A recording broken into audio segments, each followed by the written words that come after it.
Space! It's the thing that's out there that we have to be afraid of, man. You can't trust space because it's shifty like that. We don't even know what it is. It's just it's space. That's our word for it. We're like, I don't know. You know, I'm sure it's some ancient Latin word for WTF mate, but it is Wednesday. What's going on, beautiful people?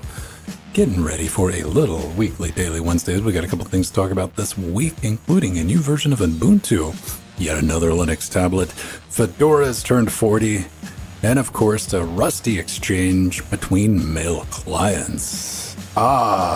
Sounds interesting. You know what? Even if it doesn't sound interesting, I'm going to do my best to try to make it interesting, so prepare yourself. We just finished talking about portals and portals. Yes. Speaking of Scott saying space. Space! From Portal. Portal 2. Right? All right, let me get that together, and I'm going to do that, and I'm going to do that. Then I'm going to close some tabs because I regulate my tabs. I will never be the person with a billion tabs you open. Regulate them. I am my own system resource monitor. I close stuff, much to my own detriment a lot of times, man. Just growing up with limited CPU resources, man. Coming up, you know, when we got 122 megahertz CPU, I'm like, is this... Wow, what do we even do with this? And, you know, 4 megs of RAM. Like, wow, 4 megs of RAM.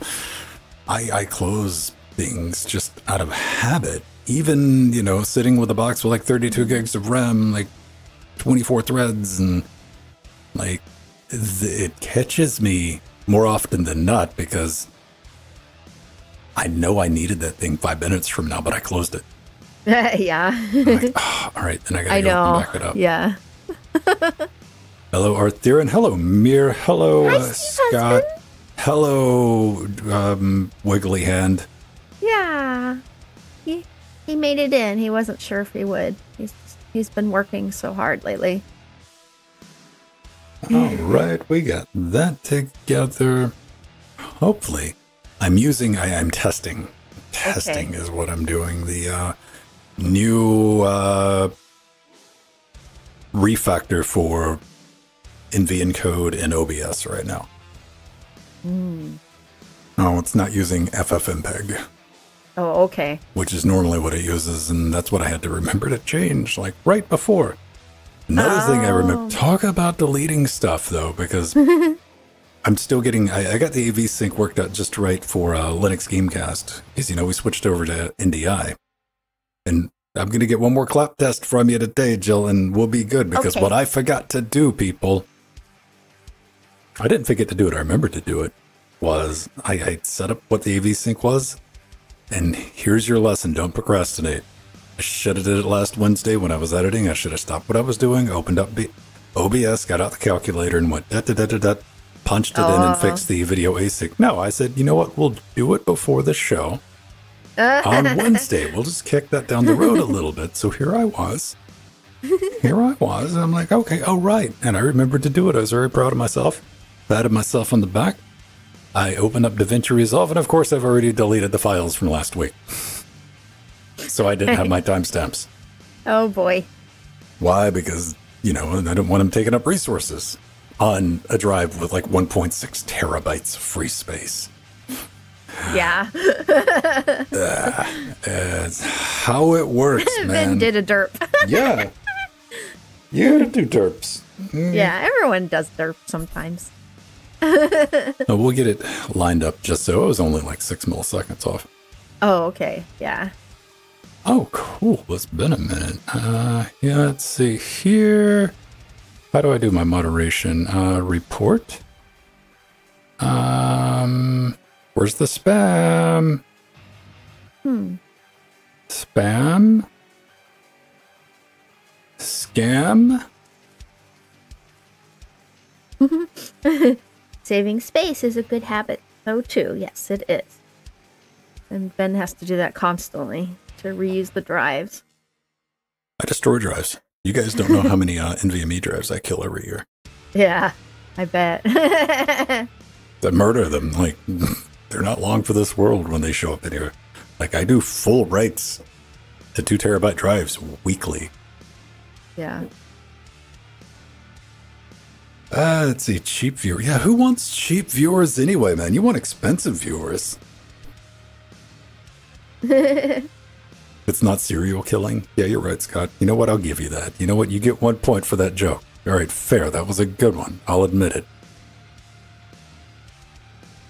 Not cereal. You know, don't give Reseeks. Don't.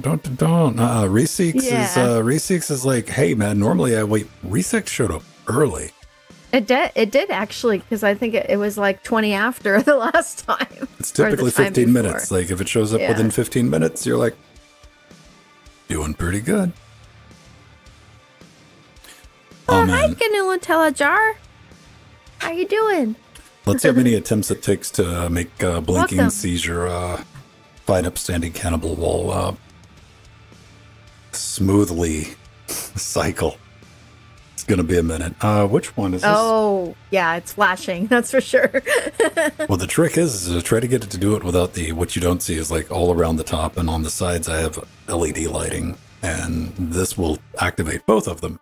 Oh, okay. If I'm not that's careful. right. Yeah. Oh, I forgot which button it is. Let's try this one. Oh, we got lucky. Yeah, that's a little better. I'm not going to mess with it. Well enough. We're just going to put that out of my hands. Not worry about it. That sounds good. All right, everybody. Where are we at? We got our CUDA clock. Yeah, time for me to go take a quick break, and I will be back. All right.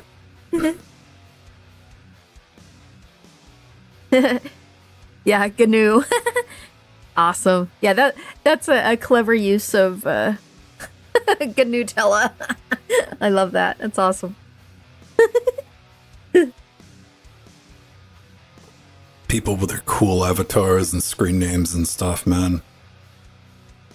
I'm not that creative. People just call me Vin. What are we doing? I think we're going to be playing a Lethal Company on Friday. With a Trackmania crew. So if you've never watched that, this is going to be like me and some new people. Those are the best streams to watch with Lethal Company when you have a group of people with no idea what they're doing. It's magical. When I think of Nutella, Nutella, that was a file transfer protocol, wasn't it? Nutella Network. Like back in the LimeWire and BearShare days. The simpler times of the internet. Client-side Java applications.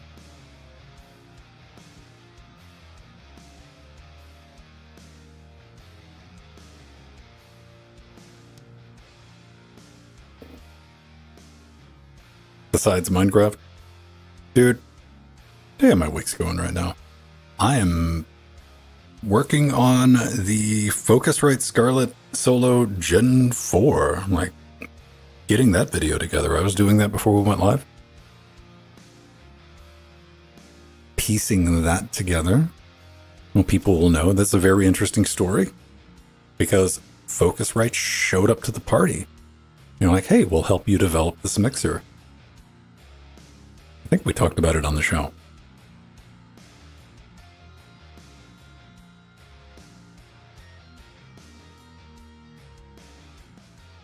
Yeah, I have no idea what the kids, the youths, what are they using for their media acquisition these days? It was very much the wild times back when I was growing up. You know, we had Napster, man. Had Napster, LimeWire, then FrostWire. Then it finally got to the point to where it was, you know, we had to like wait it up, man, because that was like that weird time where the industry hadn't figured it out. They're like, no, we're still going to sell you physical media and you're going to go to the store and buy it. I'm like, no, I'm not. Like, I don't have a problem giving you money, but you need to create this mechanism to where I can give you money for the content. Then we got a deal. Now we're to the point where I can do that.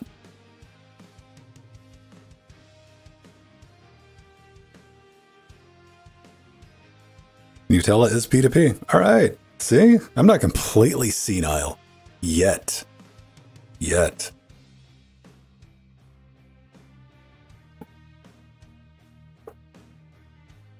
I got a bid on a, like the last, like Pro Audio PCI Express card that I don't have. And it's a really good price, and one guy's only got one bid on it, so I'm going to try to bid snipe them tomorrow afternoon. Mainly because it's got the breakout cables with it, and the breakout cables... I mean, I can make the breakout cables. That's not that big a deal, right? You guys have seen me do it. I'd rather not, but the breakout cables, if you bought the breakout cables, they cost more than the card.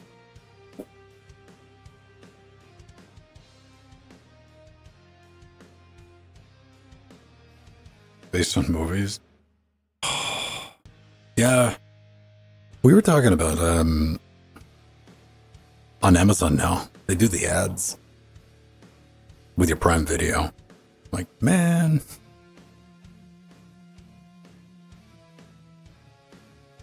Not happy about that. I don't watch anything on Amazon. I'm going to run into it when The Boys comes on, because I think that's really the only thing on Amazon Video that I watch.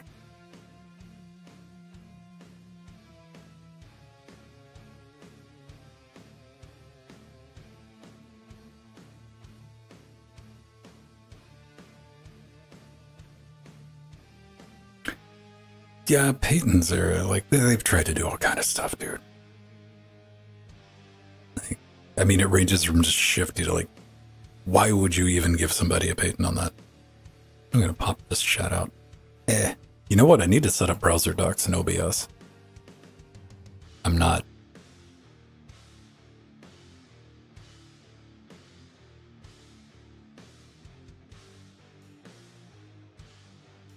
Scott, what are you doing to cause Chatbot to have seizures with your typing? Why are we getting Euro notes?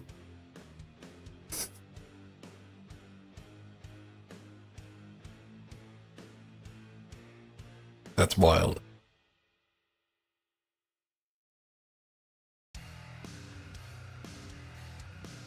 Patents. That's how it's spelt, Steve.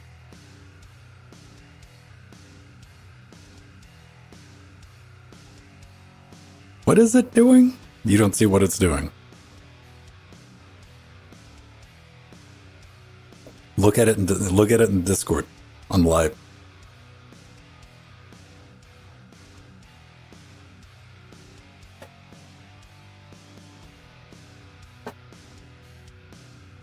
It's coming across fine on Twitch, though.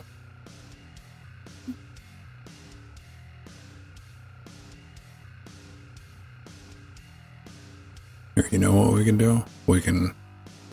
Where do I want to save that? We'll just put that in our downloads folder. Then we'll use the best file manager in the world, your browser. Home. Then... Downloads. One of these screenshot. There you go, Scott. There's a visual aid. See it? See it? Right there? Uh-huh. Right there? You make it up? How about now? Huh? Ah, we felt the culprit. You're using an Apple product. Got it. Ah. Busted. Busted.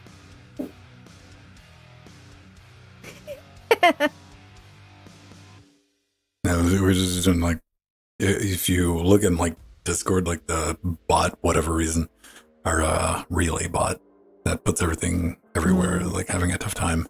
Well, like Scott's, like I am having to read through the moon glyphs. Yeah. I've never had an iPad.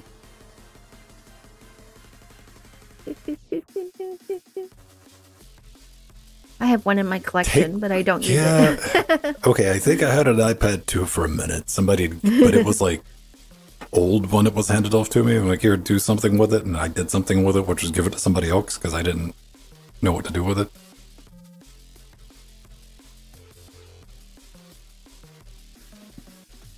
Unicode, man.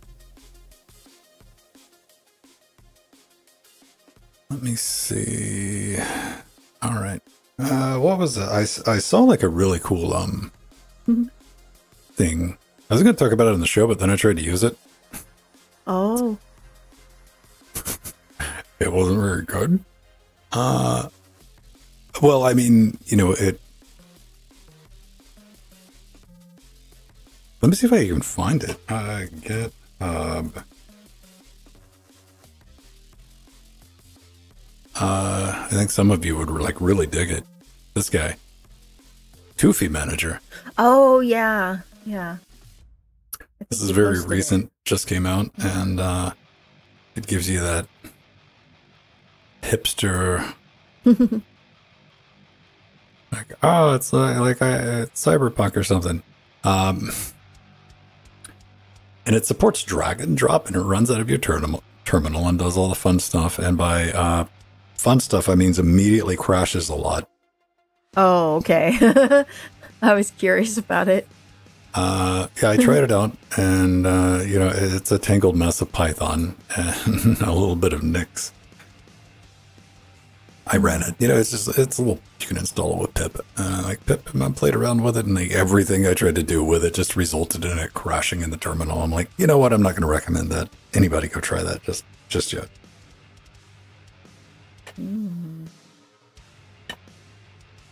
You know, if I was getting a tablet for somebody that wanted a tablet, I'd get them an iPad 100%. I wouldn't even think twice about it. Like, here. If somebody wants a laptop, I'm like, what do you want it for? Here's a Chromebook. There you go, laptop. I'm real simple and straightforward with stuff like that. Because most people just use tablets for like media consumption devices.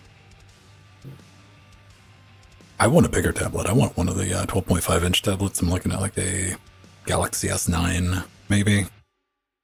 But we're going to be talking about tablets in a minute. Yeah, we sure are. You have way too many iPads? Well, I mean, you know, I don't want to get between you and your crippling iPad collection.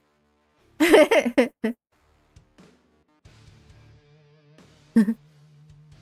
have I know where one of my Apple TVs are, and we did a stream with that, and allegedly I have another one because I have two remotes, which I found that other remote for that one. Oh, okay. And I have like, I don't even think it has a motherboard in it, but I have a case for like an Apple Mac something. One per kid? Yeah, you know what? That's fine. Yeah, that's smart. Yeah, I think I have an old Galaxy S7, the 7-inch one. I still use it. Just keep updating it. The software. They're fine. My daily driver is a Galaxy S6. Like, the only thing I'd want more is it's only got 4 gigs of RAM. Oh, yeah. Which used to be an astronomical amount of RAM for an Android device, which is like, not so much anymore. I just want one with a bigger screen. Why? Because 10 inches is small in my hands. All right. Get that, maybe grab a little bit of drink, and we can go ahead and hop into it. I'm not seeing anybody complaining about any glitches or anything on the stream. Now they will, but no one has so far. but they will now. That's like saying, hey, is there anything wrong with the audio? I'm like, then people is like, yeah, well, actually. All right. There we go. All right, I'll be back in just a second. And okay. We will get underway. Yeah, Katana, that is really smart, having separate tablets for your kids. Yeah, that's... Yeah, I would have lots of the same device too, if that were the case. Oh, hi, Happy Cube! He's my friend from my friend from Scale, who I missed at Scale this year.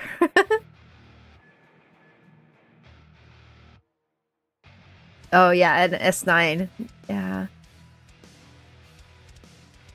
Yeah, I got the original Galaxy 7-inch tablet. I don't think it's even the S series. It was like the original one that came out many, many moons ago. And then I actually still use my HP touchpad. It's had lots of different updates on it, but I still use that.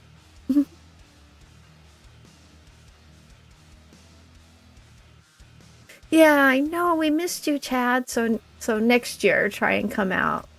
It was amazing Scale, because what was nice, it was like Scale was pre-pandemic in numbers, which was really nice.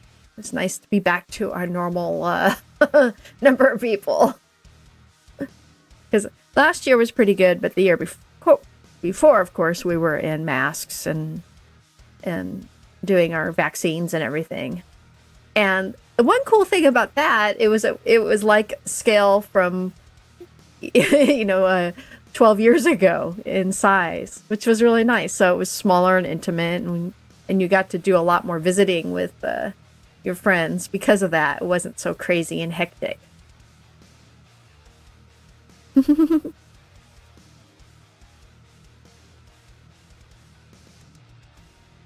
Steve husband is typing. Yeah, Katana, the 6-inch. Yeah, it's the funny thing is I do like the smaller tablets just because they're lighter. Although I still, have to zoom in a lot using them. But I do that on my phone anyways. So I'm just used to it.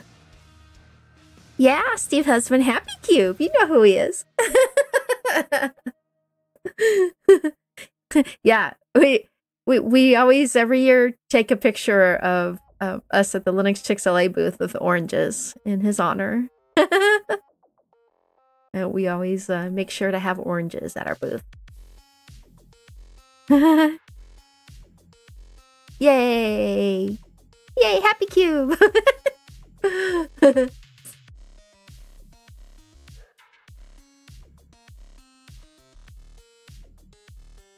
What are we bringing next year? We're bringing the noise, and we're bringing the pain. No, Happy Cube. So the tradition is every year he came to Scale, he would bring us oranges or cuties to our booth at the Linux Chick-fil-A booth. So we had a snack because we could never leave the booth. And that was just so nice and kind and needed. And he'd always buy a big case for us. And so the last few years he hasn't been able to attend Scale. So me and Sharon make sure to have oranges at the booth in honor of Happy Cube. Next year, methamphetamines. Yeah. All right, everybody. Let me see. We are lined up. I think I need to big and chill. In fact, I got this year's Scale shirt on.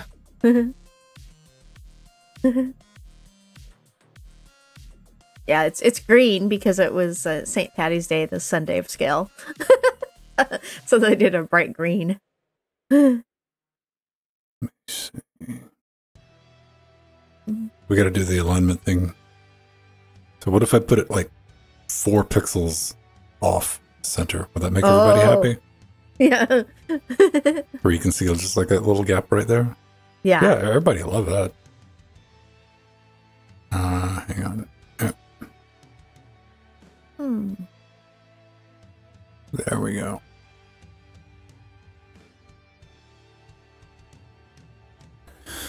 I kind of wish they had like a little better like alignment tools in OBS. What I've done is just over the years I have alignment templates. I've just cracked open GIMP and like drew lines. I have them saved in scenes. I'm like, oh, I need to line that up. Open. Yeah, that totally makes sense. The snapping would be a really refined snapping would be nice. I'd be happy with just a grid pattern. Yeah. That was just built in, but I've already built all my templates now for all the alignment shots I need. Yeah. You know, which is basically a two-way 50-50 split. So what are you doing? You're dividing 1920 by 2. It's a little more complicated. You want the alignment 1920 divided by 3. Oh, yeah. But again, I got, you know, two-way split, three-way split, and I just drag everything and get them lined up. No, nobody from Ultramarine has contacted me. There's the email address on the contact page. Like, if they're not that bright, I don't want to talk about anything they make, though. You know? Litmus test. It clearly says if you're trying to send, like, links and stuff, use the email address. It's like that. I checked, what is it? Zitter on Twitter. I checked, like, my DMs this week. So many DMs. People, I never check my private messages. Don't send me private messages. I don't read them. I don't respond to them.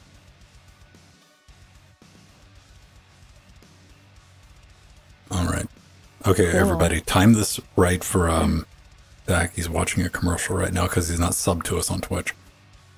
So, pretend like we're talking about some like really super important stuff. Like we're doing handstands. Jack, I like Ultramarine Linux. I've used it before. Hey. Do, do, do, do, do, do, do. Okay, where's my record button? There we go.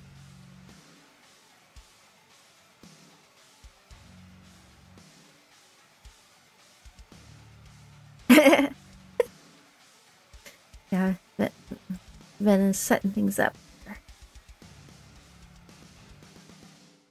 There we go. And all right.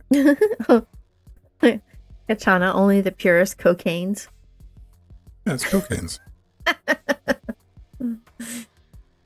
we got a whole I have a whole community of cocaines.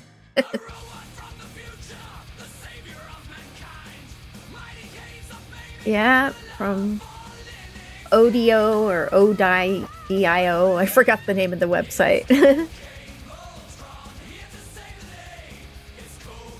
Then I just gave it a heart yesterday. I finally created an account. Little background music for our two caned Voltron. All right. If you're a patron, there's a download for that. Actually, you can download it if you can find it on whatever my UDO thing is. But yeah, there's an MP3 version to download on week before last. Linux Gamecast. Yeah. It's in the attachments. Mm-hmm. That is the intro for the LGC. Come on, yeah, that's our new intro. Is AI, an AI generated song. AI generated music. Yeah, well, it's got a song too. I wrote all the lyrics. Yeah. No, AI didn't generate the song. Sung it. You just put in the lyrics. I recently did one to myself. I did one where I did my own lyrics, and then I did one where I just asked it a question, and it came up with its own lyrics. Yeah, the getting the AI to write a short ballad about a machine from the future that carries walking canes. Yeah. Was kind of a big ask for the AI, so I sit down and wrote some verses for it. Oh, okay. I've been accused of musicking, but it's a good idea. I might actually go back and record the song proper myself, which would be fun. All right. Buttons are recording. We're doing the thing. All right. Cool. Let's get underway, everybody. Okay, you want me to clap? Yes. I just remembered. All right. Mhm. No katana, that's two things that I've sent in as a suggestion that you bring that up. I said, if you want to make this a very useful tool, like give me super tablature for it and give me a MIDI drum track. Like I can provide my own samples. I just need the beats. Like, I'll do it too. All right, everybody. Let's get underway. Let's go ahead and rock and roll with this. Let me make sure. Hang on one second. Okay, that's good. Hey, everybody. Welcome back to Linux Weekly, daily Wednesdays, where we sit back, relax, take that midweek break, talk about some of the fun things going on in the world of Linux and open source. I'm Vince Stone, joined every week by Joe Bryant. And everybody, we're just sitting around talking about giant robots with walking canes from the future, here to save Linux gaming. It's weird story. Go back and listen to that. Or you know what? Show up live next week, and we'll tell you all about it. But if you're a patron, you get that in the live and uncut versions of the show. What's up? What's new?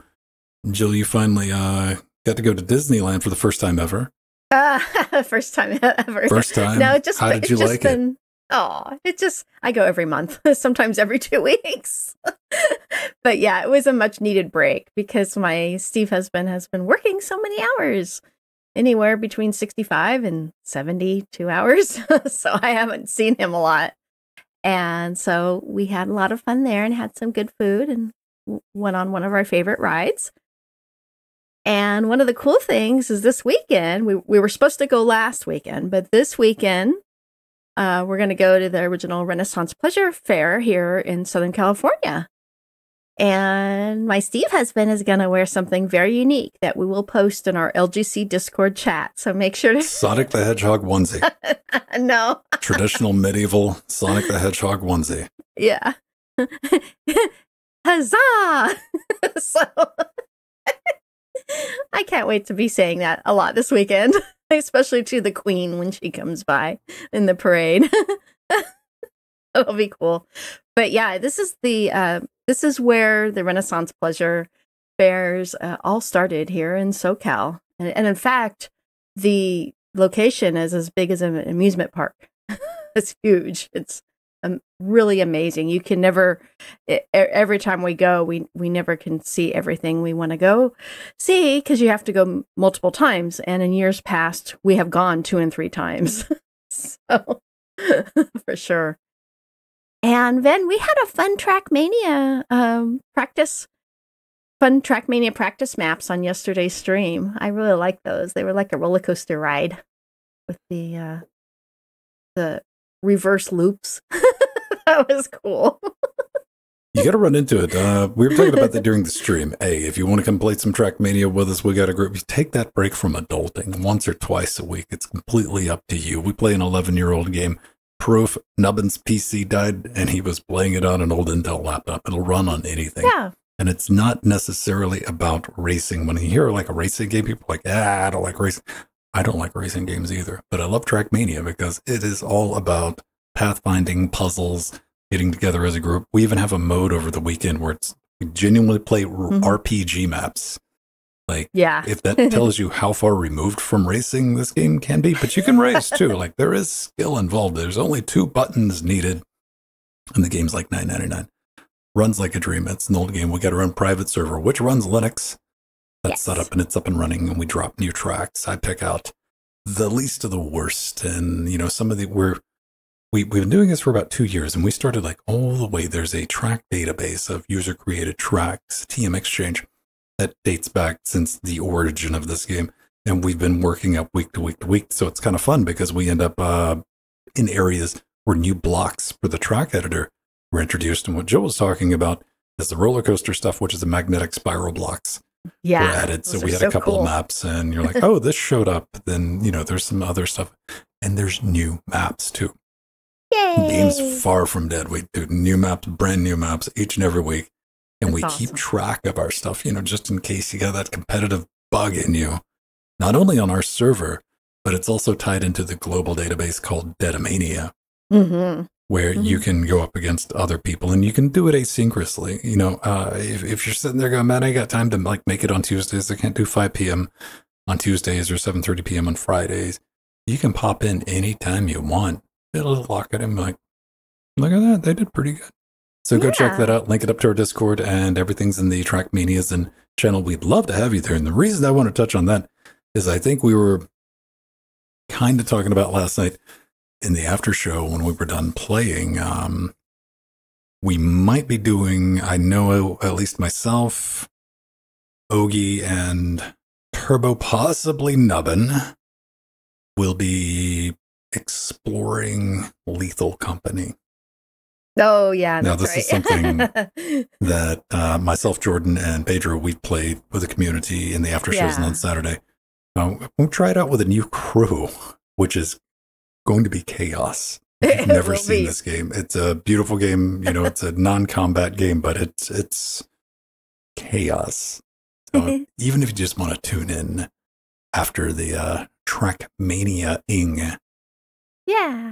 on Friday, do that, and I'll make sure to pop it in to the VOD. But let's go ahead and jump into it this week. We got a new version of Ubuntu. Is it out yet? Is it coming out? Is it yes, way down the road? Did it happen last week? I don't know. I don't keep track of Ubuntu's anymore. It's every time I turn around, it seems like, hey, there's a new version of Ubuntu out. Yeah, so I'm really excited about this. This one's special. It's the highly anticipated Ubuntu Linux 24.04 long-term support edition, and it's scheduled to release tomorrow, Thursday, April 25th, 2024. And but that could possibly change. But honestly, Canonical is actually, and Ubuntu are good on their dates usually with the timing of releases. So this one is actually Ubuntu 24.04 Noble Numbat. And being an LTS release, it will receive 5 years of bug fixes and security updates.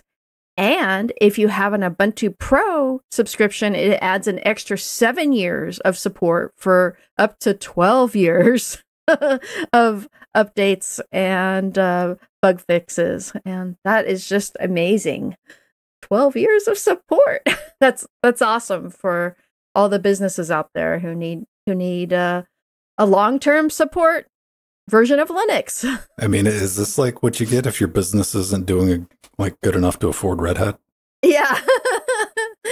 Well, that's one of the reasons why Canonical is offering Ubuntu at for a decade is because of Red Hat. But that's a thing, for server side and who where they don't want to do updates. To a new release listen, constantly. Your business has a whole other ball of problems if you're using Ubuntu for servers. Yeah. It works pretty well according to the stats. I'm sure according to the type of people that run Ubuntu as a server, it works great. I'll go give them some more glue sticks to munch on. I'm like, here you go.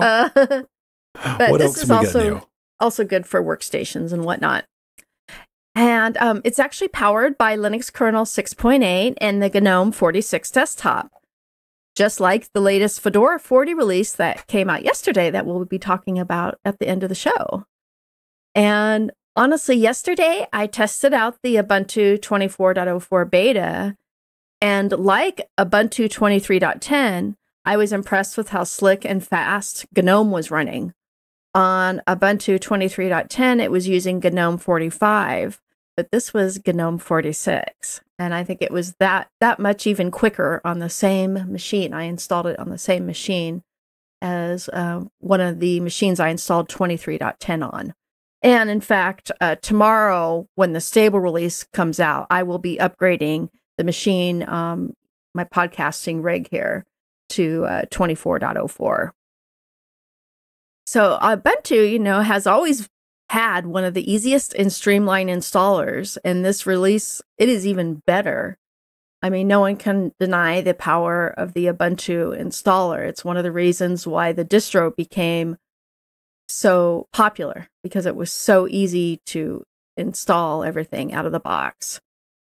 what's really cool though is there's actually an accessibility page now in the installer, so you can customize Ubuntu for your needs right at the start, and that's just wonderful because Ubuntu and the GNOME Foundation have been working heavily, much more on accessibility, which we highly need on Linux. And the Software Center is actually greatly improved. It's much faster, it's easier to use, and much more organized. It just looks altogether just much cleaner. And it's very similar to the Ubuntu 23.10 Software Center. But they did move a few things around, I think, where that was improved. And something that I actually love dearly about Pop! OS has come to Ubuntu. So Ubuntu 24.04 has a dedicated firmware updater now. Yay!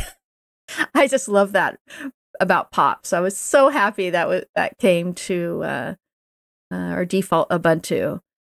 And what's cool is the 24.04 beta actually automatically found an update for my Logitech Unified USB dongler for my mouse and keyboard that I was using. And that was quite sweet. It was really nice to see that, because I'm like, oh yeah, I'm not in Pop! OS right now. I'm on Ubuntu, and it's letting me know there's an update.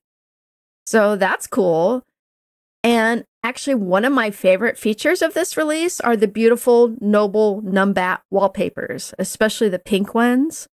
Both the one that is more graphical with a pink background and the one that is drawn more photoreal. I love both those wallpapers. I will be using those for quite some time. And for those of you that don't know, the Numbat is actually a cute extinct marsupial from Australia. So I thought it was cool that they were using that animal for this release.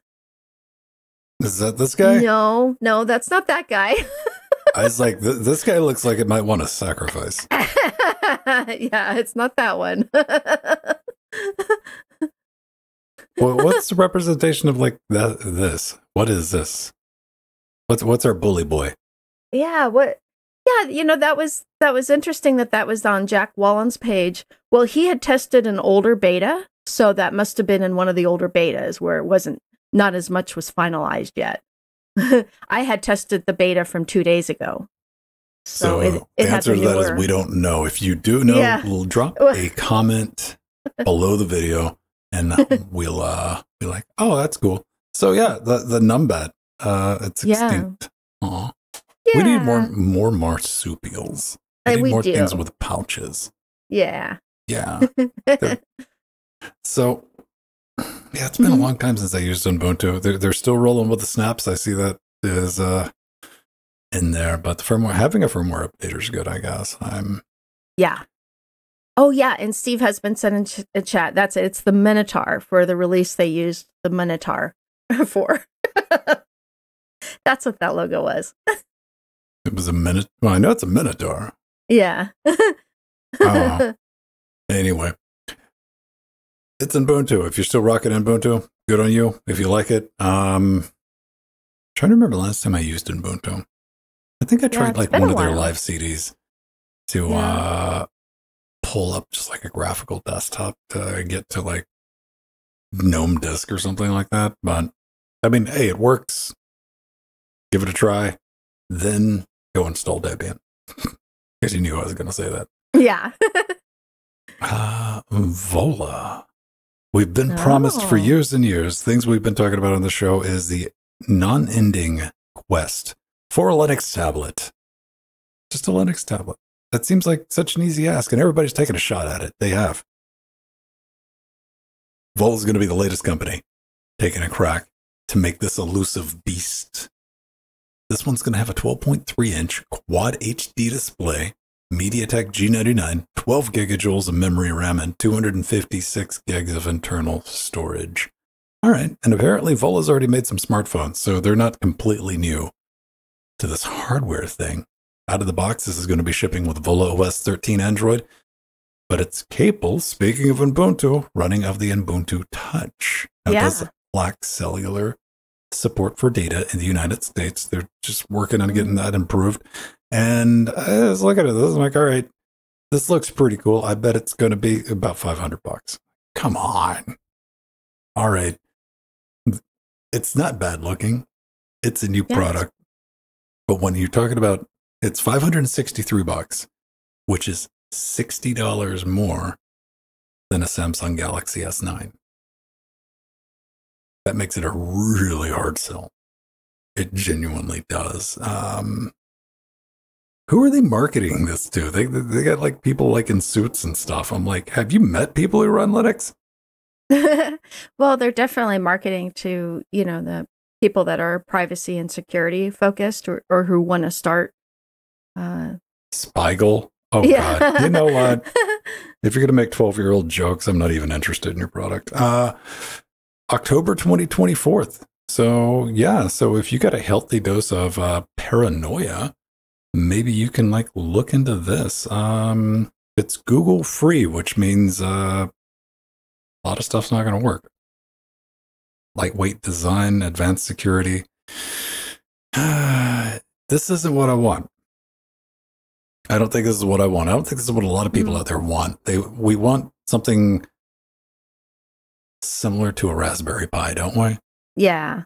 Something really that just, it's kind of a blank slate. Something like the Pine Tab, but with power. Yeah. With a good screen on it and a lot of memory and a good camera and battery life. And I don't know if this is necessarily market. I think the whole Linux angle is more of a afterthought. I think what Joe was saying is right. This is more focused at the privacy focused crowd that doesn't, people who don't understand how to install like CX Droid or Lineage OS on their Android device. Yeah. Yeah. Exactly. Yeah. What do you think, Joe? You got any thoughts on this? I mean, it's not bad looking, but at like $500, you're paying a premium for something. Yeah, you definitely are. But actually, the Volo phones are loved by the Linux community. I know quite a few people with the Volo phones running Ubuntu Touch who really love them. So I think they would be willing to go out and buy one of the new Volo tablets. And honestly, it does look very beautifully built.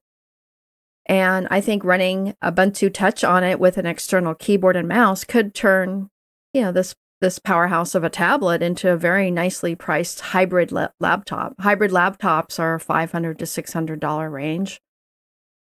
So maybe that's where they're trying to get in the market. I think like the hybrid laptops, they already come with a keyboard. Yeah, they do. If this one, came with a keyboard, they would automatically be turned into a hybrid laptop. It does have an SD card, though. Yes, it does. Which is good. I mean, I wouldn't mind something like that. I want to see something like this in, I don't want a junky tablet. I'm not going to call like a low cost reduced tablet, like the Pine Tab. Like that was more of a play around device. I want something more in like that $350 range because that would be perfect. When I talk about me, as soon as you start getting to $1,000 for a tablet, my expectations jump higher than what this is delivering because those tablets already exist. Now, I'm not saying but like I said, if that premium thing there is like the privacy, that's what you're worried about, maybe go check it out. There'll be a link to everything in the show notes, but I thought we'd give it a mention anyway, like just in case, hey man, like this is my thing. This is what I'm waiting on. For me, this is another miss for the Linux tablet that I'm still waiting for. Yeah. I want that I understand. blank slate device where I can just put, have that smorgasbord of Linux distributions and whatever I want to run on it. And I don't think this is going to do it for me. However. Yeah, I think it might work for other people though, especially with the crowd that really enjoyed their Volo phones. Yeah, I'd never heard of Volo before. Okay. Yeah. I saw two of them at scale. Still only counts as two. Yeah. Tell me about the new version of Fedorf. Version 4.0. Seems like just yesterday I was downloading and installing Core 1. Well, speaking of which, I actually want to make a quick correction from earlier from our Ubuntu 24.04 coverage. And Jack Wallen had the pictures. The pictures were of Mantic Minotaur, the distribution I was talking about earlier, which is 23.10. So that's where those logos were from. So, but on the beta I tried, it was the Noble Nombat logo. So there we go. Anyways, so yes, if you would like to play around with the default GNOME 46 desktop and not the Ubuntu themed one, then take the latest Fedora Workstation 40 for a spin.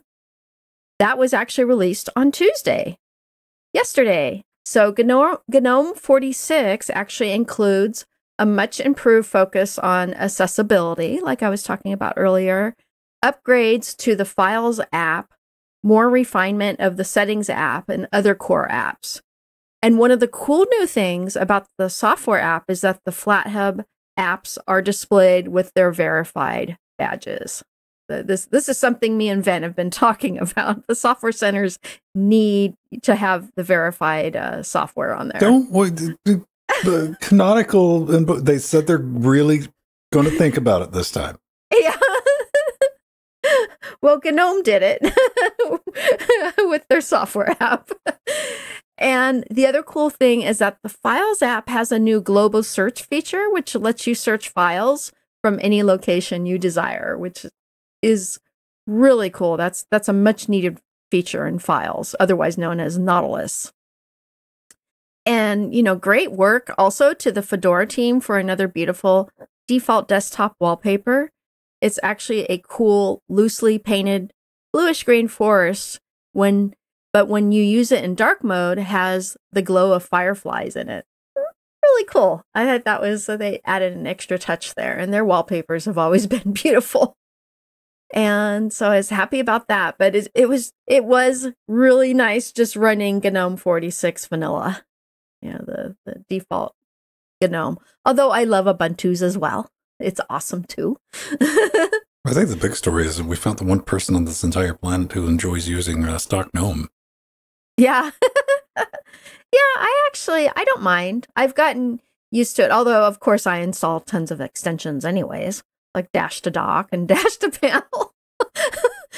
Those get installed first thing, generally, because I like my panel always showing. But there's other great Fedora 40 spins as well that are out, including the KDE Plasma 6 spin and the Budgie Desktop spin and LXQT, and they're available to download as well. So you can pick your desktop of choice. And Ubuntu, the Ubuntu versions are also going to be, getting updated as well. So let's talk with the people upgrading to 40 in our Discord. And everything seemed to go smooth until Plasma 6 showed up. KDE, people having some configuration issues, and the guy's got to pay attention, kind of not. And I'm like, nah. I'm going to continue being old, sitting over here in my XFCE mousy tower. And like, you guys get that sorted out. But hey, new version of Fedora's out. Go play with it.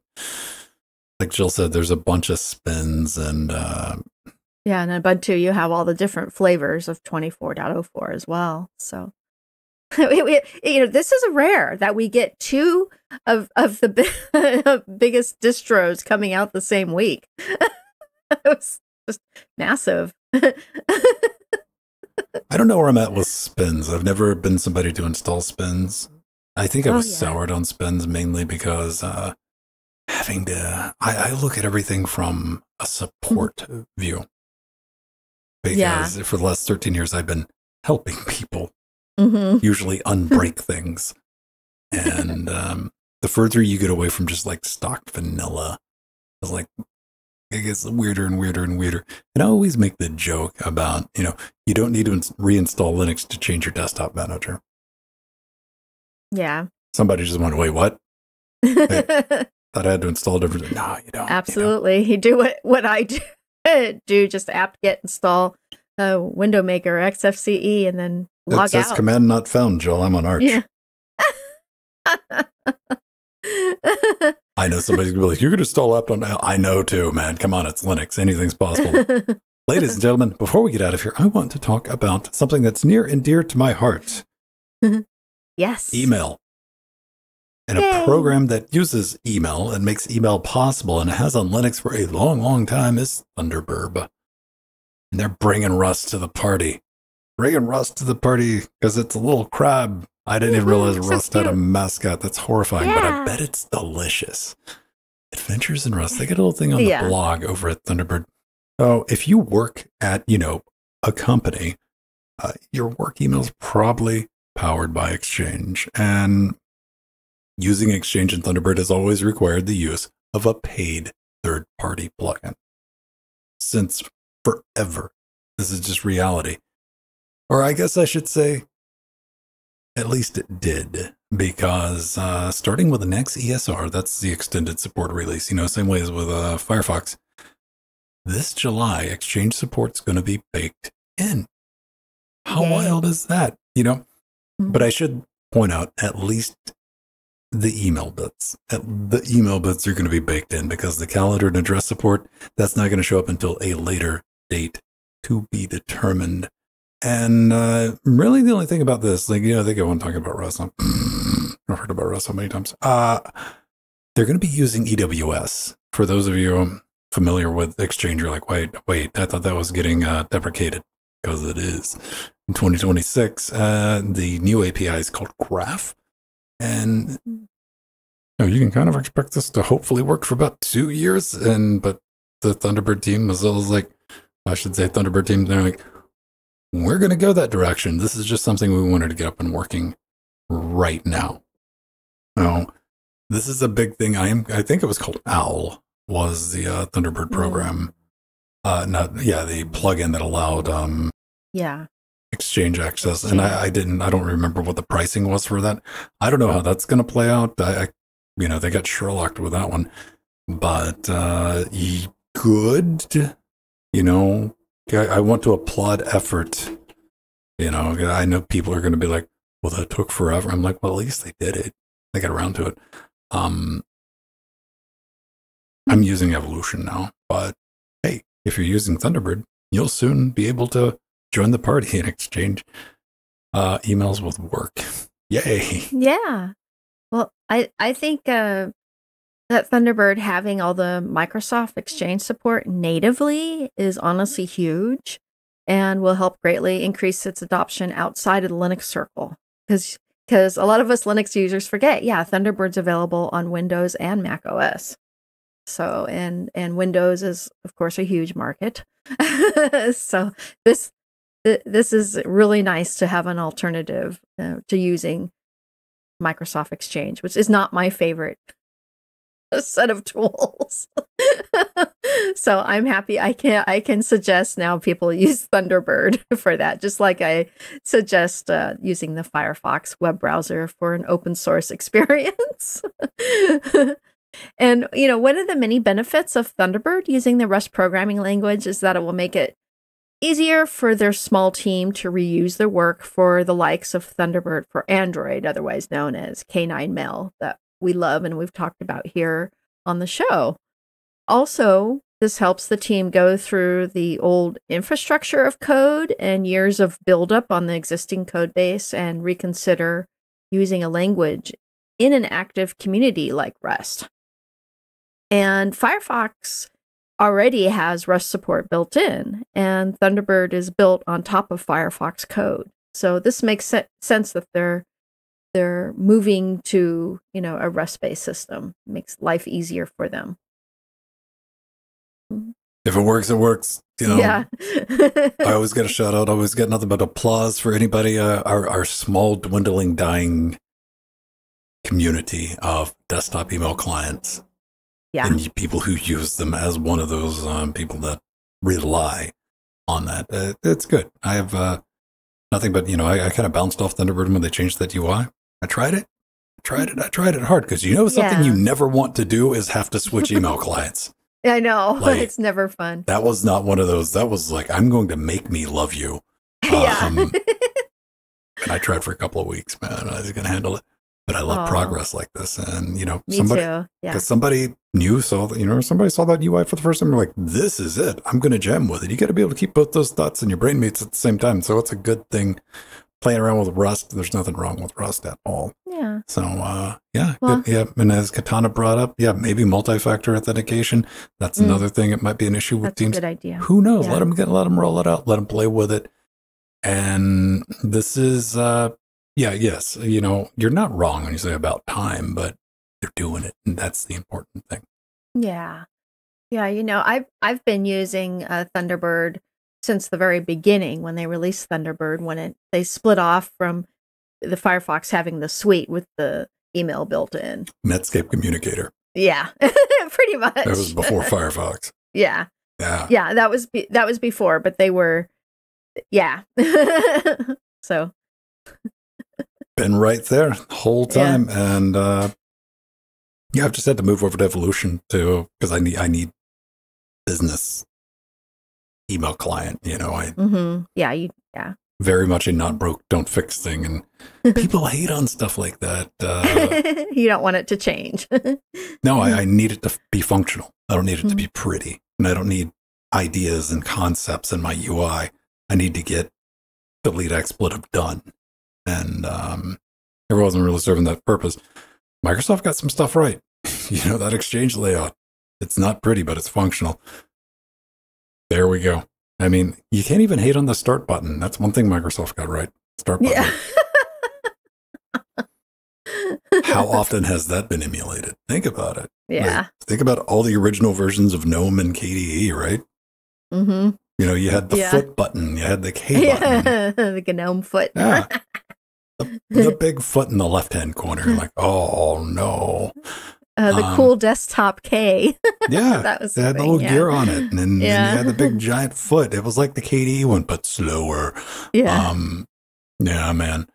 Crazy times. If you get any thoughts, hints, allegations, let us know. Drop us a comment on the YouTube video, and or Odyssey. I check that like once every 3 or 4 months. And if you like what we do this live every Wednesday. We try to get in and out about 30 minutes. If you want the complete uncut version of the show.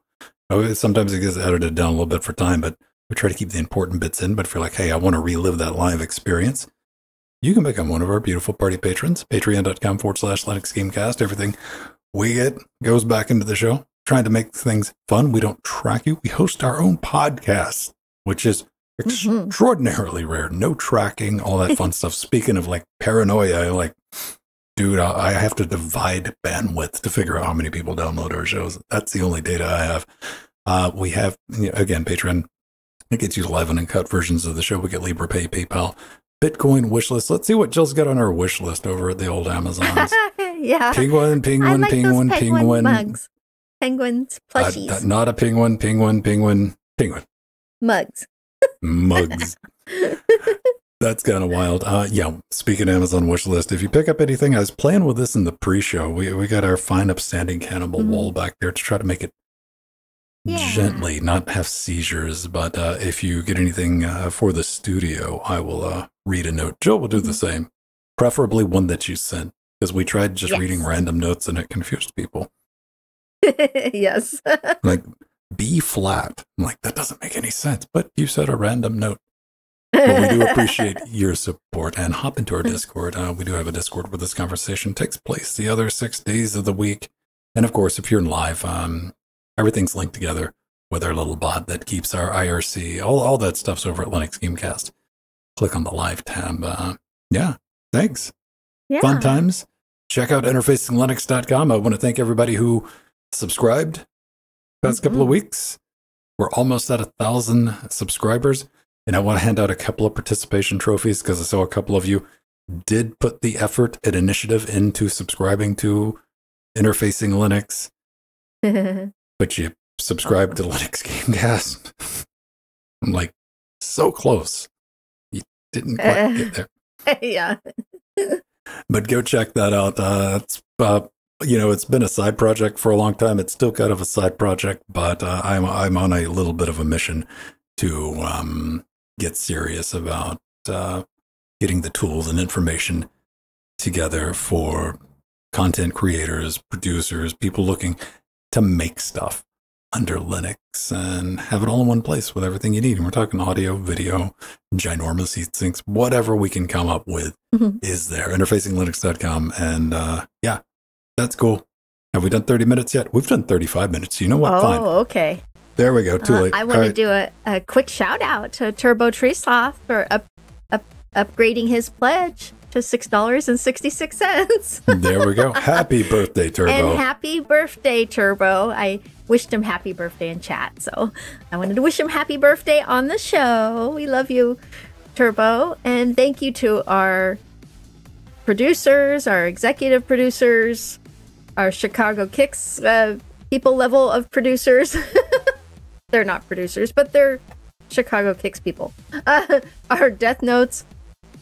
These are all the different levels that you can subscribe to on Patreon. And to our chairlings, there is lots of you. Lots and lots of you. Thank you so much. Beautiful people. Thanks for showing up. Hang it out. Have a great rest of your week. Try to get up to something penguin flavored. If not, you know what? Go install Ubuntu.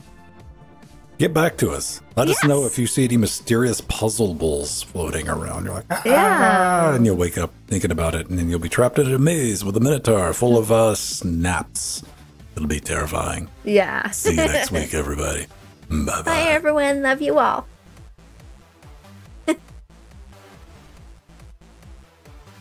Boop. Yay. All right. Did it. All right. Bye, Steve. Yeah, he's...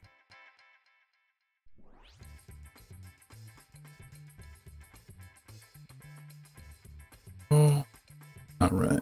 We got that together. Speaking of email, let me do the traditional check the email, see if anything exploded. NV encode refactor, where are we at? All right, we got 4 new commits. Update on NV encode. Oh, Arthur, and I got my I'm using my strawberry again.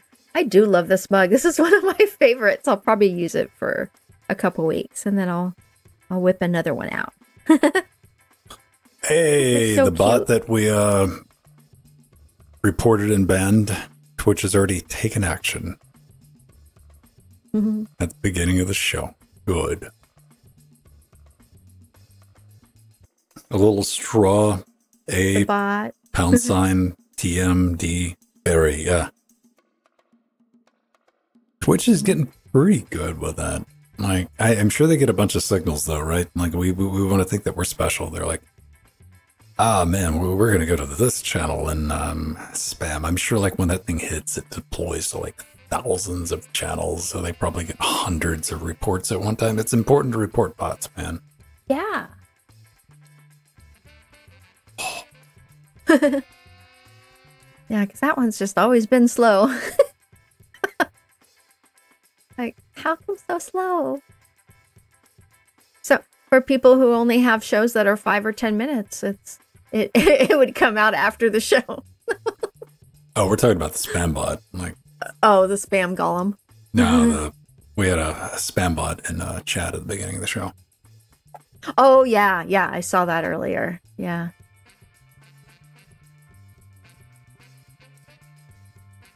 Yeah, it's a Euro symbol.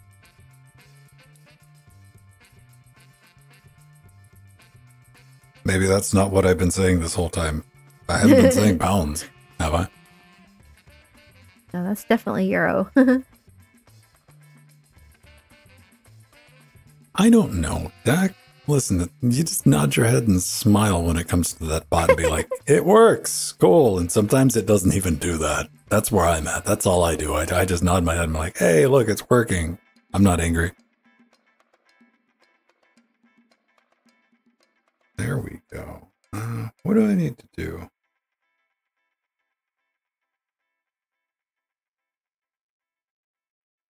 Yeah. Let me see. Did I post that in Discord? Dude, there's a rumor that they're going to release Epic on,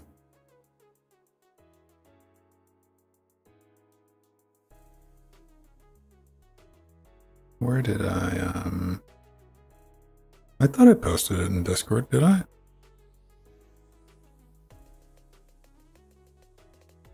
That was so long ago. It was literally like 2 hours ago, so there's a billion comments.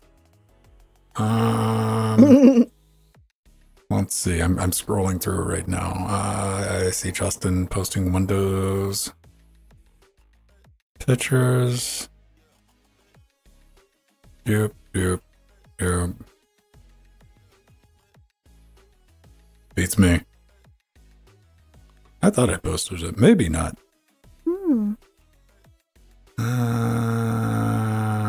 Hey, it was a long time ago. It was 11 o'clock this morning.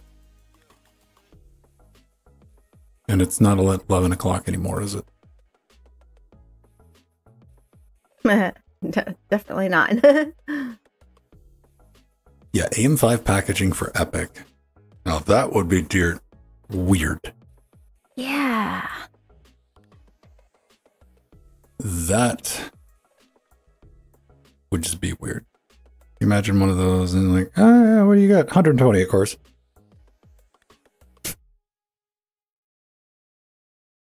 AM5, and there's going to be X3 3D variants. Because then all of a sudden you can have like one of these psychotic regular size ATX motherboards. But I'm trying to figure out who the market would be. Like, because motherboard manufacturers would have to actually up their game and put PCI Express slots back on their motherboards, like we used to have back in the old days. Or think about the Crossfire days, man. How many we have? Like, it wasn't at all strange to have 6 PC by 16 slots on a motherboard. These are not things you see anymore.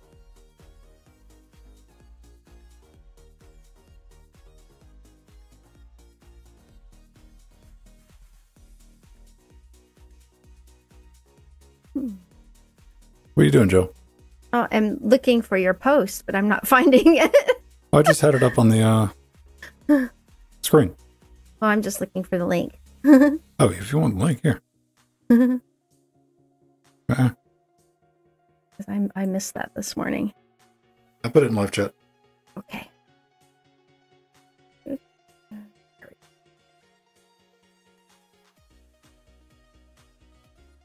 There we go. Thank you. Now you can copy it and save it. Yeah, I am.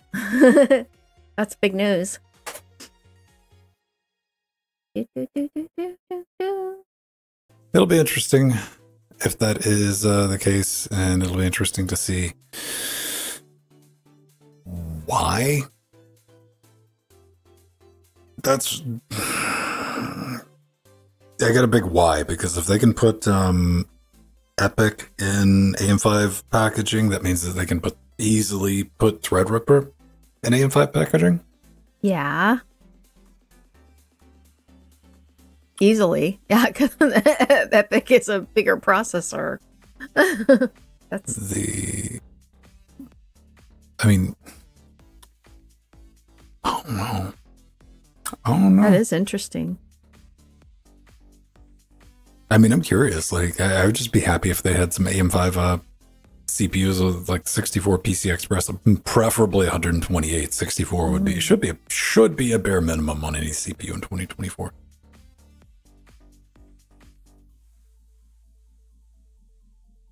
And what I really want to see is a GSA patches where you can just drop it into any AM5 motherboard. That'd be fun. Well, we got the new Epics, the ones that are not rectangles, they're squares. Yeah.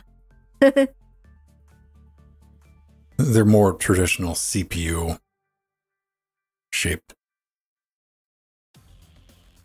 Oh, you mean like the new AM5s with like that bonus body kit heatsink things all around them? Yeah, like in the picture in the link that's posted right above that. Yeah. I don't have any AM5 anything yet. I'm still too pleased and amazed with the power and ferocity. That is the 5600G. Also, I don't want to buy new RAM. Yeah. I have an AM5 motherboard. I'll eventually do a build with one, but I haven't pursued it because I have so many computers. My AM4s are just fine. I got plenty of DDR4 3200, man. I don't have any DDR5 stuff.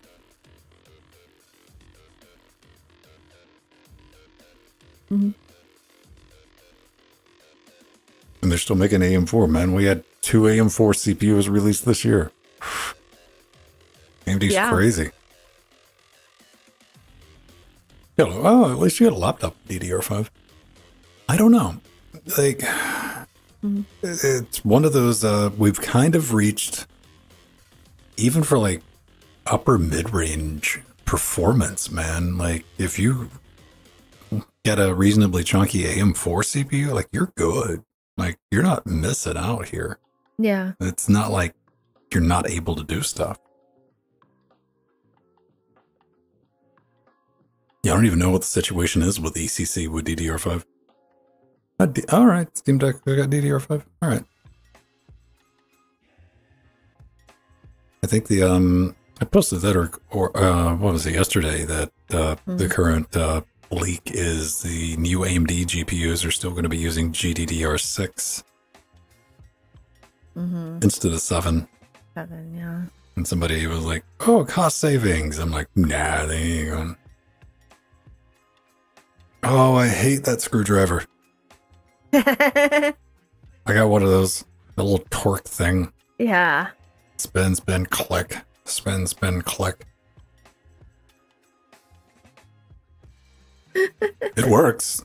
I mean, I don't have any complaints with it, but I don't like them either for building computers.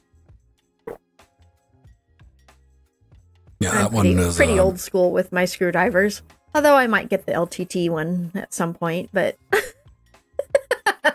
well, that screwdriver is barely a screwdriver. It can only be used for. I guess you could use it with anything, but it's the one that comes with epics or threadrippers because they have torque specifications. Oh, you turn it until it stops turning and it breaks like a torque wrench.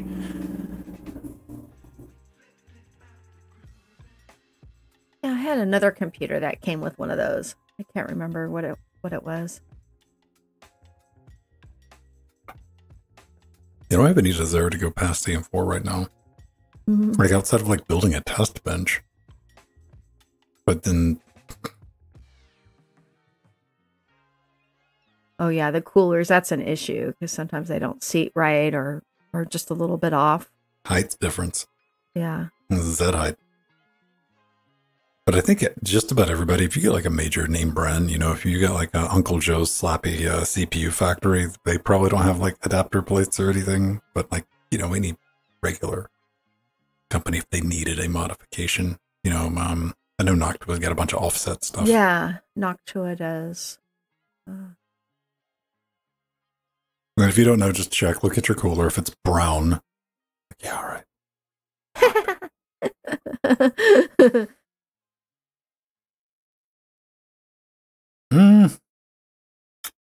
Yeah, I think my thing right now is like I'm more concerned about like just efficiency than anything else. My days of getting excited about you know, pulling 600 plus from the wall. I'm like, yeah. I think it's one of the reasons I'm fascinated by like the 5600G is like everything it can do in a 65 watt package. Yeah, that's good. Unlike my 5600X, which doesn't have that low a TDP. 125. Yeah. It's a hot boy. Oh, man. I mean, but it is worth it.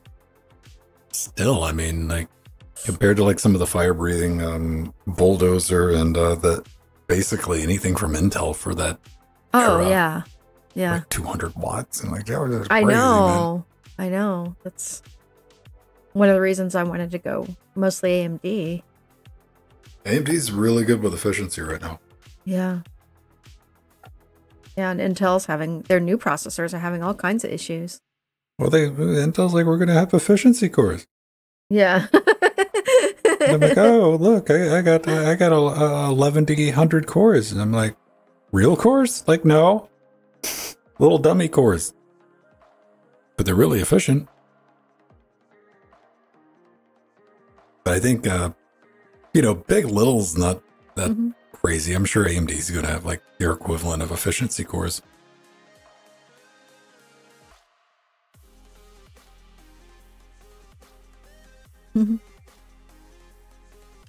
Or not. I don't know. Not worry about it. That's probably like, it's hard to get excited about it. Like, we haven't had any, we've been living in like just iteration land for over a decade. When was the last time we saw something that was like really exciting? Like something you're like, I gotta get that. Yeah. Gotta get that. A new architecture. You know, when Ryzen came out, I was like, oh, we gotta get that. Yeah, absolutely. Intel hasn't done anything on that side. AMD hasn't done anything really since that. I mean, it's gotten better. Since Ryzen, yeah. Yeah, not a lot. but yeah, they haven't like dropped anything. I'm like, ooh, I'm gonna go run out and buy that. Same thing with like GPUs, man. Oh God, yeah, same thing. Like the 2060, when the 20 series NVIDIAs came out, I had the I gotta get that moment, but that was just like in VNCode. That was a generational jump. Like even like if you were just playing video games like that, if you had a 10 series, you didn't care about the 20 series. I haven't wrecked any fins. I don't think I have. I don't think I have anything. I got radiator fins. I don't have anything with fins on it anymore. I think I guess I got radiator, except like if you want to call like the NHP1, those aren't really fins. Those are more like plates of metal. Like you could undo those plates and throw them and they'd stick in the wall. They are pretty chunky. All right, we got a couple more minutes. What do I got to get done? I got to go. Oh, I don't want to finish editing that video, but I got to get it done. I'm trying to figure out music that I can play a cover of that won't get a copyright strike on YouTube.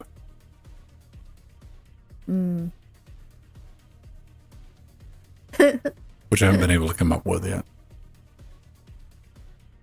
Because I'd like to play something that, when I'm doing audio interfaces, you'll plug a guitar and you're like, hey, this is what it actually sounds like. But if I'm just sitting around like noodling on something, you're like, yeah, okay, whatever. I think it helps if you have something to compare it to. Yeah. Something you're familiar with. Like, hey, I've heard that song before. And it's kind of hard to get that across in like 3 seconds. Yeah, I see. Yeah. You don't want to get that copyright strike, or you don't want anything close enough to where you get like even a fake, or just the AI, and you got to go through all that hassle, and you still might not win.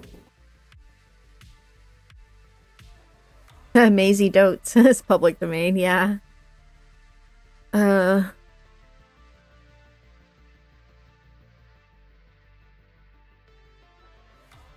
Yeah, I guess a lot of older songs that are now public domain. Do you really want like me like throwing down like mad lyrics? You want me to sing along with that? Goofy as a goon, silly as a loon.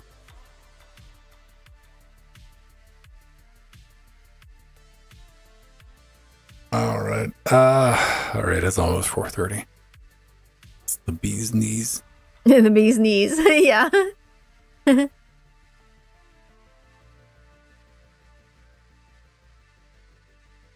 All right. All your video come back? You didn't have any glitches or anything, did you? No, I was rock solid. Yeah, I gotta do the NDI. could update that because it's a lot more involved to install it now. Then it used to be pretty simple, and then like NDI changed the way where you could redistribute NDI, and they've changed that so you can no longer like pack it in with like a Debian package or an RPM. And now you gotta like download the SDK, decompress it, go into the correct library folder, get that, preserve the linkage, and like link and move it to your lib folder. It's a B. I have no problem with the bumblebees, man. Me and the bumblebees are like best friends. I love those guys. They're extraordinarily territorial. Like on my upstairs deck, I'll always have like one or two chilling out, and once they're like, "All right, you're a thing I'm not concerned about," but like any other flying insect gets near, man, they chase them off. Yeah. Oh yeah, wasps are just evil, man. Like yellow jackets, wasp. Those guys though, that's nature's like chill animal. Like you can just grab them out of the air. They don't care. They'll just chill out. Be like, "Hey, what's up?" I'll fly off. I like that. Steve has been high five. High five. No, I like bees. I know, growing up, people would be scared of them, and a lot of people are seriously allergic to them. But every time I was in a swarm of bees, and we'd get them quite often down at our house in Mexico, my brother would always get bit. Like several times. I don't know why. They'd always bite him. Me, they never bothered me. I just stand there. Big swarm coming by. And never got bit. You just got to be gentle. Just got to be gentle around them. And my brother wasn't not gentle. He just, I guess, would get scared. So his limbs would go flailing a little bit, and that would disturb them. Yeah, I got a buddy who does the beekeeping thing, man. Like I went out and like watched so cool. That. Yeah. They leave you alone. Like I'm not worried about like domesticated like honeybees and stuff like that. But yeah, like hornets, and the last time I had a wasp, I was like, you got a wasp that landed on your back, and I'm like, yeah, it did. Then it stung me for no reason. I'm like, all right, fine. Oh yeah, my Steve husband got attacked by drunk bees. These bees were what were they eating? Steve husband, I forgot. Yeah, like scary rogue bees, or you remember when those bees from Africa were first introduced and they were very aggressive? That can be scary. Oh, rotten apples. Yeah. Hornet. Well, they're Canadian hornets, Scott. The hornets don't bother me. They're just kind of a pest. That is the yeah, no fling. I had one of those. It like flipped me out a little bit because I was working on something, and I normally have all the lights off. I'm in here working on something, and I saw something go fly by the monitor. I'm like, what?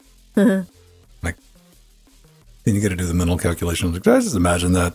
Maybe we're getting to that point. But then I heard that. I'm like, oh, jeez, what is this? Oh, cut on all the lights. Couldn't find what it was. I'm like, that's worse. Because now it's flying around the house somewhere.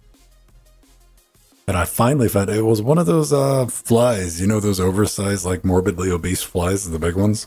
Yeah. Had gotten in somehow. And was like just being dumb up against the window. It was like clunk. Like a bird. Clunk. I grabbed it and tossed it outside. All right. Everybody, I'm going to go make a podcast. Yeah. Have fun the rest of your Wednesday. Jordan will be back tomorrow. He's going through Outer Worlds. It's a Worlds in the Outers. We'll be doing that 7:30, and Friday I'll be back with Track Mania. We'll be doing the rounds match. So if you want to get in on that, you need to start getting some practice in. Again, everything's pinned in the Trackmania Zen channel. There's a pin button on Discord. It's all at the top. And it's like, hey, here's the instructions. So, come in and don't be like that person from last night. There's like, can I come play it? Yeah, who's just spectating. Don't be that guy. Don't be that guy. All right. Cool, everybody. Bye-bye. Bye, everyone.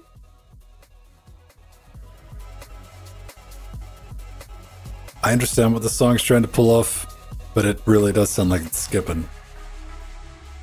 Yeah. I get the effect that they were trying for. It's just like a fraction of a beat off.